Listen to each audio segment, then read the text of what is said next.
Chapter 25. At the start of the 29th year of the judges, Ammoron sent a message to Moroni, asking him to exchange prisoners.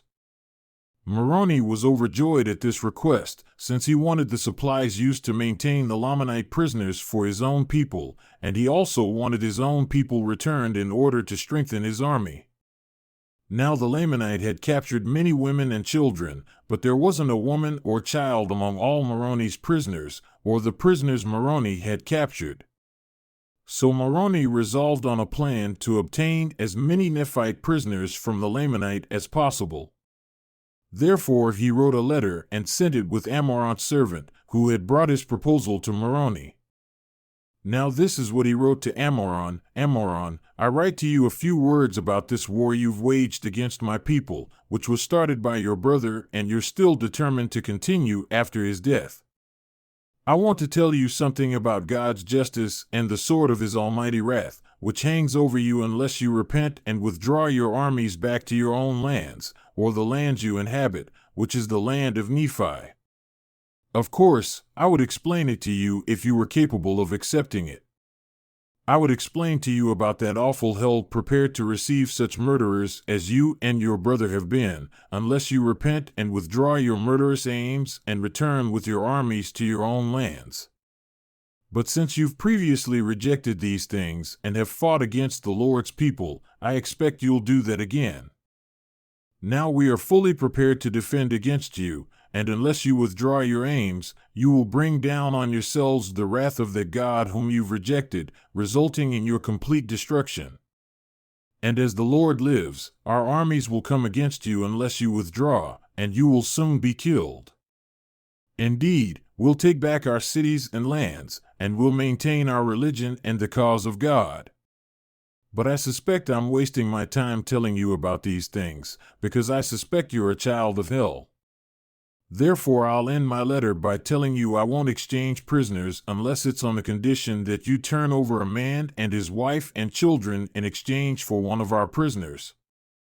If you're actually willing to do this, I will exchange. But if you don't do this, I'll come against you with my armies, and I'll even arm my women and children. I'll come against you, and I'll follow you all the way into your own land, which is the land we first inherited. And it will be blood for blood, indeed, life for life. And I'll engage you in battle until you're annihilated. I'm full of anger, and so are my people.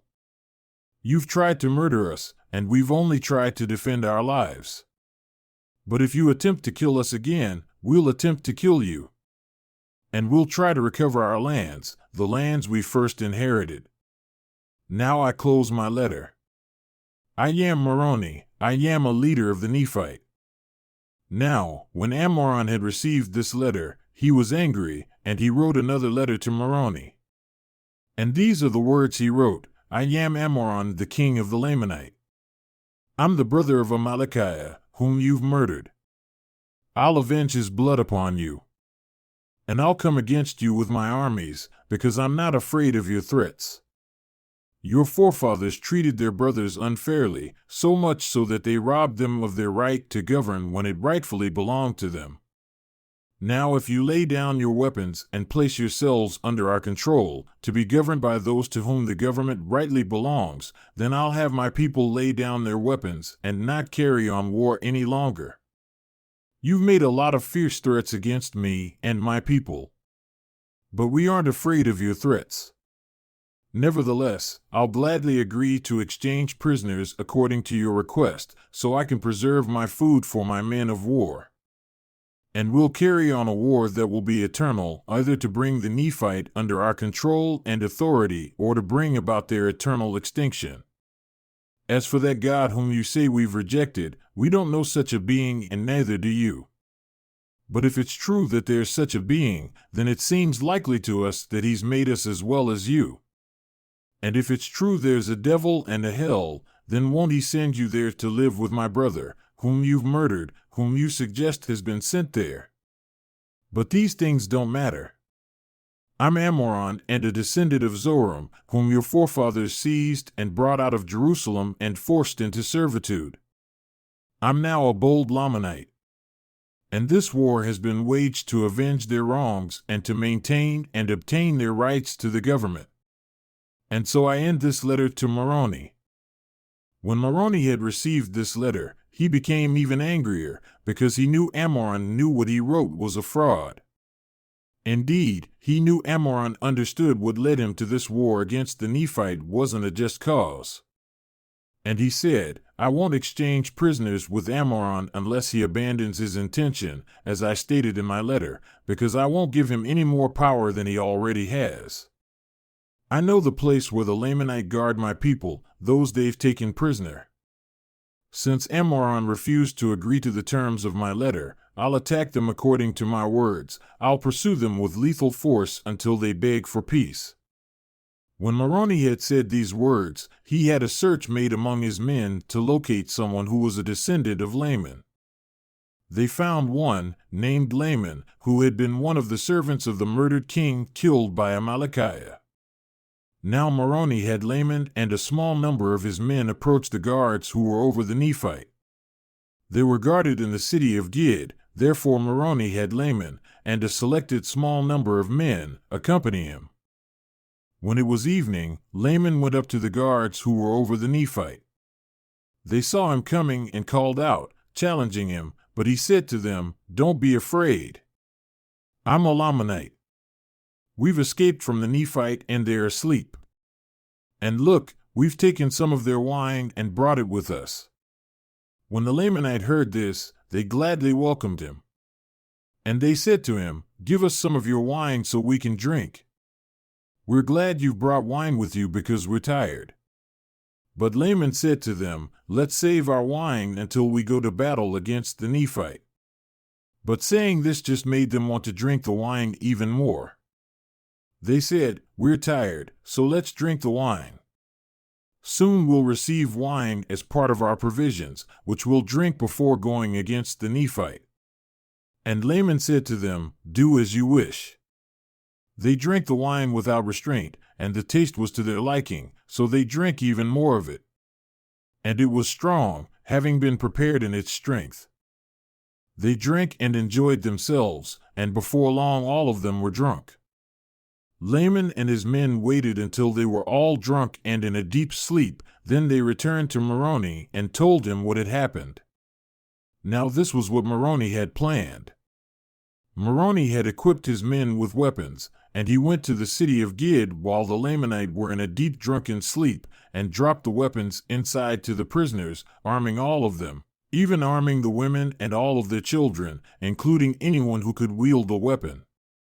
When Moroni had silently armed all those prisoners, even if they had awakened the drunk Lamanite, the Nephite could have killed them. But this wasn't what Moroni wanted. He didn't enjoy murder or killing, but he took satisfaction in saving his people from ruin and death. In order to avoid any injustice himself, he wouldn't attack the Lamanite and kill them while they were drunk. However, he had achieved his objective, since he had armed the Nephite prisoners inside the city walls and provided them with the power to control the city inside. Then he had the men accompanying him move back a pace from them and surround the Lamanite armies. Now this was done at night, and when the Lamanite woke up in the morning, they realized they were surrounded by the Nephite on the outside, and that their prisoners were armed on the inside. So they saw the Nephite had power over them. And in these circumstances they could see it wasn't advisable for them to fight the Nephite. Therefore their chief captains asked for their weapons, and they brought them out and dropped them at the Nephite feet, begging for mercy. Now this was what Moroni wanted. He captured them as prisoners of war and took over the city and freed all the Nephite prisoners. They joined Moroni's army and added great strength to his army. He had the Lamanite he took prisoner begin to work on strengthening the fortifications around the outside of the city of Gid. When he was satisfied with the fortifications for Gid, he had his prisoners taken to Bountiful. He also had that city guarded by a very strong force. Despite all the Lamanite schemes, the Nephite kept and protected all the prisoners they had captured and defended all the ground they had retaken and advantages they had gained. So the Nephite again began to be victorious and reclaim their rights and privileges. The Lamanite attempted to surround them at night many times, but in these attempts they lost many prisoners. And they attempted to provide wine to the Nephite many times, to kill them with poison or by intoxication. But the Nephite weren't slow to remember the Lord their God in these times of trouble. They couldn't be taken in by their traps. They refused to drink their wine. Indeed, they wouldn't drink wine unless they had first given it to some of the Lamanite prisoners. In this way, they were careful that no poison was given to them. Because if their wine would poison a Lamanite, it would also poison a Nephite. So they tested all their drinks. Now it was apparent to Moroni that they needed to retake the city of Morianton. Because the Lamanite had, through their work, fortified Morianton until it had become a very strong place of defense. And they were continually bringing new forces into that city, and new supplies as well. And so ended the 29th year of the judges' rule.